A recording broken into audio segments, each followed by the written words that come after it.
In this lesson, we'll focus on civics and government, one of the core areas tested on the GED exam. Understanding how the U.S. government is structured and operates is essential, not just for the test, but also for informed citizenship. Let's begin by understanding the foundation of how the U.S. government works and the rights it protects. The Constitution. To begin with, the U.S. Constitution is the supreme law of the land. It was signed in 1787 and outlines how the government should operate. Moreover, the preamble explains the purpose of the Constitution, starting with the famous words, "We the people." Importantly, the Constitution creates a federal system, meaning power is shared between the national and state governments. Bill of Rights.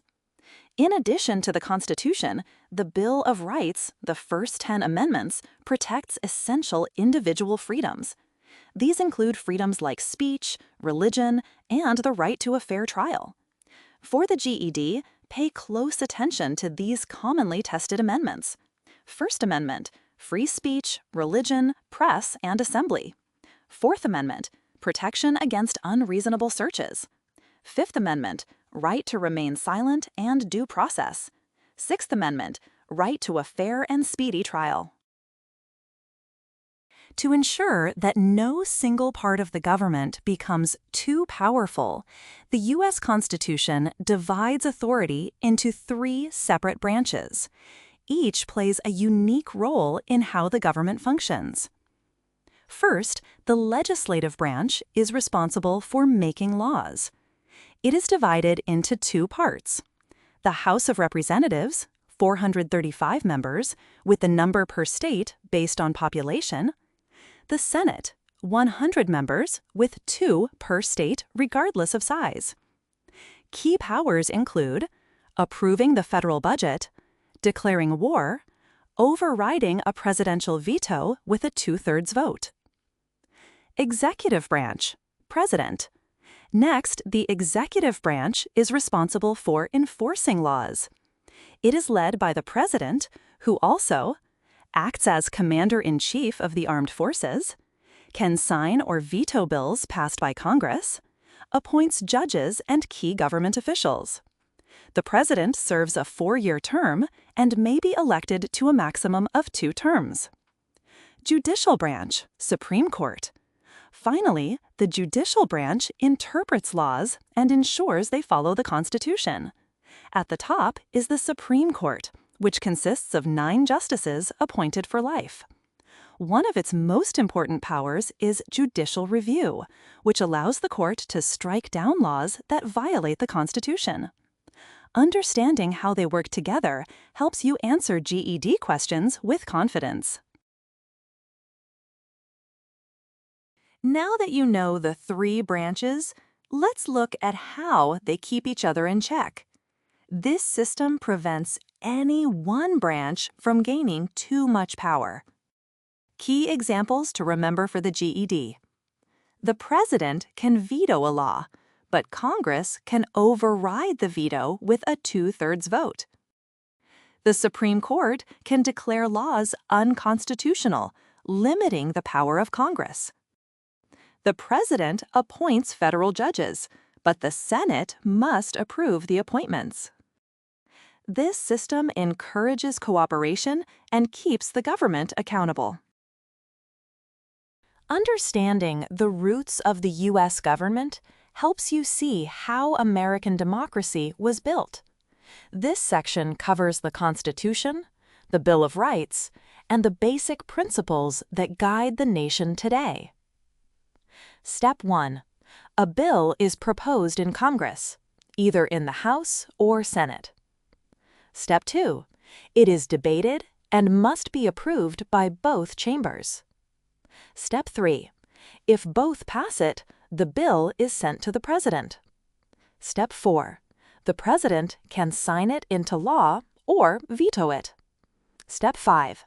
If vetoed, Congress can override with a 2/3 vote in both houses. This process ensures multiple branches are involved in making laws that impact the nation. Federalism is the system of government that divides power between the national and state governments. In this structure, both levels have their own areas of responsibility. State governments typically manage issues that are closer to the daily lives of citizens. For example, they handle education, local law enforcement, marriage laws. Meanwhile, the federal government takes care of national and international concerns, such as national defense, immigration policies, printing and managing currency. This division of power helps maintain a balance between unity and local control. In a democracy like the United States, citizens are both protected by rights and expected to uphold responsibilities that support the nation's values and laws. Key rights include the right to vote in elections, freedom of expression, such as speech and religion, the right to due process and fair treatment under the law. At the same time, citizens have important responsibilities, such as obeying laws to maintain order, paying taxes to fund public services, serving on juries when called to ensure a fair justice system, participating in democracy, which includes voting and staying informed about civic issues. These rights and duties work together to keep the country strong and fair for everyone. Understanding different forms of government helps you see how the U.S. system compares to others around the world and why democracy matters in protecting citizens' rights. The United States is a representative democracy, which means that citizens elect leaders to make decisions and pass laws on their behalf. To better understand how the U.S. government compares to others, it's helpful to know a few common forms of government. Monarchy. Power is held by a king or queen, often inherited through family. Dictatorship. One person or a small group holds total power, often by force. Theocracy. Government is based on religious laws and led by religious leaders. On the GED, you may be asked to compare different systems of government and identify key American values, such as liberty, justice, and equality.